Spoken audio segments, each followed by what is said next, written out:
Hey everyone, it's Mike Andes and you're listening to the Business Bootcamp podcast. Today we are recording out at the shop in a live environment, not in the studio. But today we're going to be talking about what happened in 2020 and how you can turn negatives into positives. Everything happens for a reason, I believe, but things also happen really, really bad sometimes. And how can you take those horrible things that happen and actually turn them into a positive thing for your business? And before we get into today's show though, a big thank you to today's sponsor, which is Gusto. If you haven't already, go to gusto.com/bootcamp, try out their free software for 90 days, and just an incredible platform to be able to get your W-2s at the end of the year as we head to the end of 2020. Check it out today, go to gusto.com/bootcamp. All right, so 2020 for a lot of us in our businesses, depending on your industry, was either really, really good or really, really bad. But regardless of what industry you're in, obviously with the pandemic, we had an election season. It was just a crazy 2020 for so many of us. And whether you were shut down or whether you had the best year of your entire, business career, 2020 had a lot of ups and downs for so many of us. And what I want to talk about today is, yes, 2020 was ups and downs, but every single year is going to have its negatives and its positives. And there's going to be things that try to take out your business. There's going to be potential pitfalls. You're going to lose your best employee. You're going to have a financial crisis could potentially come. We have the housing market could crash. Like all these things could potentially happen.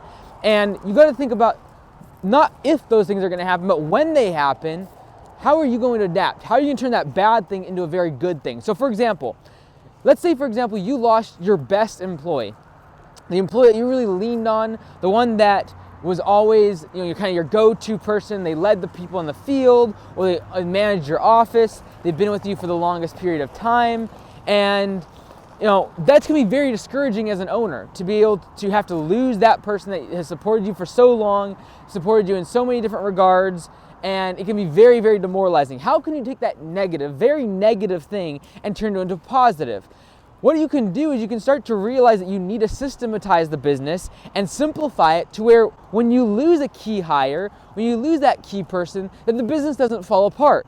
So how can I take this very negative thing of losing a great employee, someone that's been with you for a long time, someone that's managed so many different elements of the business, but when they leave, the positive part is, okay, they've left, but now we can make sure that we are anti-fragile and that we actually build the business in a way that the systems run the business instead of being dependent on having an incredible number two or an incredible employee or an incredible office manager or an incredible foreman, whatever it is.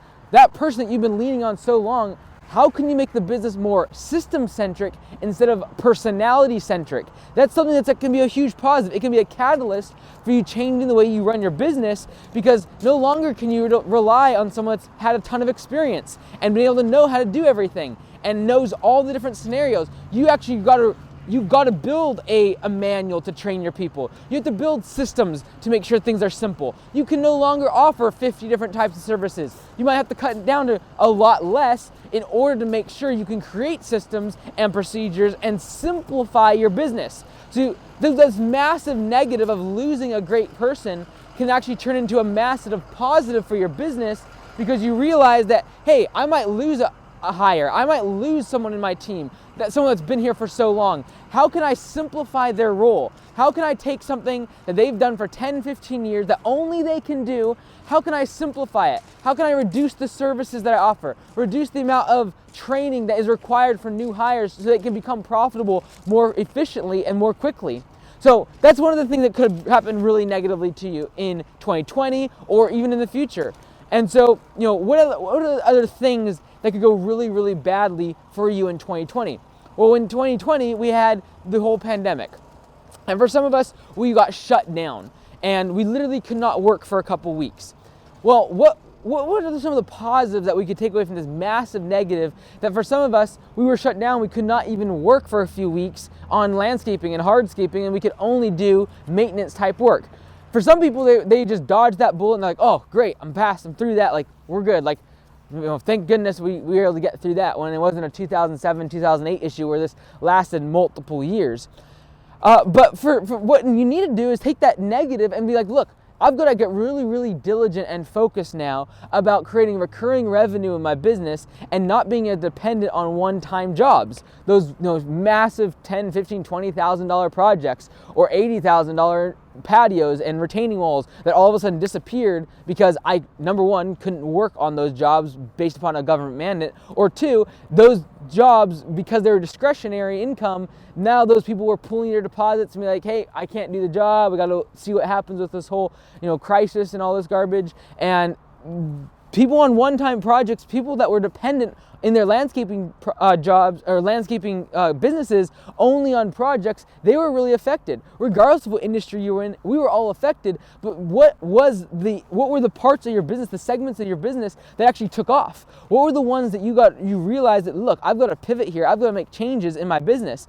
That's a really big negative that you can turn into a positive, to be able to realize from that negative that, hey, I've got to change. I've got to realize that, like, maybe 30% of my business now needs to become 75% of my business. Maybe you were selling online direct to consumer on the side, but most of your business was to retail or wholesale. And all of a sudden, retail closed down. All of a sudden, wholesale closed down, and you had to pivot to focus direct to consumer. Seems like a big negative. Maybe 70% of your business was focused on retail. But now you're doing direct to consumer where your profit margins are higher. You control the entire process from you creating the product all the way to the customer actually receiving it.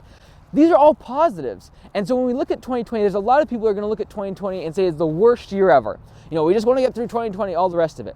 And yes, there was a lot of negative things that happened. But I truly believe that the best things for your business, the greatest opportunities, the biggest changes and shifts that you can make in your business are hidden behind those negative things. The negative things of a pandemic, the negative things of your industry being changed, the negative things of your entire labor market for your industry completely being revolutionized. Those are all negative things, but behind those are the positive things. The catalyst for you changing to a performance-based pay model is probably hidden behind the negatives of having one of the worst labor markets ever and having to compete against Uncle Sam at $600 a week in unemployment. Like, that forces you to change. That forces you to figure out pay for performance and figure out different models to create a culture where people actually care about your business. And they didn't leave you because it was $600 unemployment versus $700 working for you all the time. Like, you're working their butt off all the time. Like, that was a hard decision for some employers to make in a hard place, because look, $600 doing nothing all day versus $700 or $800 at a minimum wage job, trying to work as hard as they possibly could all week. But what kept employees in the business was the culture, was a pay for performance model. So you look back and say, well, it was a horrible thing, the worst year ever. But what were the hidden potential? What were the hidden positives that we can take away that were the catalyst to change? We've always heard that technology in the past year, 2020, has is sped up by like 3 to 5 years. Okay, that's this negative thing that's happened. How can we turn that thing into a positive? What's the technology in your business that you need to change? Do you need a new CRM? Do you need a new reporting system? Do you need to change the way that you track your trucks or that you track your equipment? Or can you improve your inventory? These are all things that we can do and use technology to do, and we can take this negative of not being able to be in person, or certain parts of our business being shut down, or the labor market going to pot, all these things being horrible and negative and bad. Maybe you lost a great employee, maybe you lost your best manager. Turn these things into positives. I truly believe that every negative thing, the worst thing that happens to you, is the thing that's hiding the best opportunity and potential for your business. Don't waste 2020 and just put it behind you and get behind it and just be like, oh, it's behind us, like, let's just move on. 2020 was a great opportunity to see the flaws in your business, see the opportunities for the next 5, 10, 15 years. The businesses that adapted in 2020 and saw the positives behind all of the negativity are the ones that are going to become the next Apple, the next Facebook, the next Google. And the ones that fail to recognize those opportunities, that fail to recognize those changes, are going to become the IBMs and all these large companies that used to be 15, 20, 30 years ago, and they missed their opportunity, they missed their chance to change their business and turn a negative into a positive. Make sure you don't do the same thing. Make sure you're on the right side of history. Make those negatives into positives in 2021. Thanks so much for listening to Mike Andes on the Business Bootcamp podcast. Until next time, be great. Nothing else pays.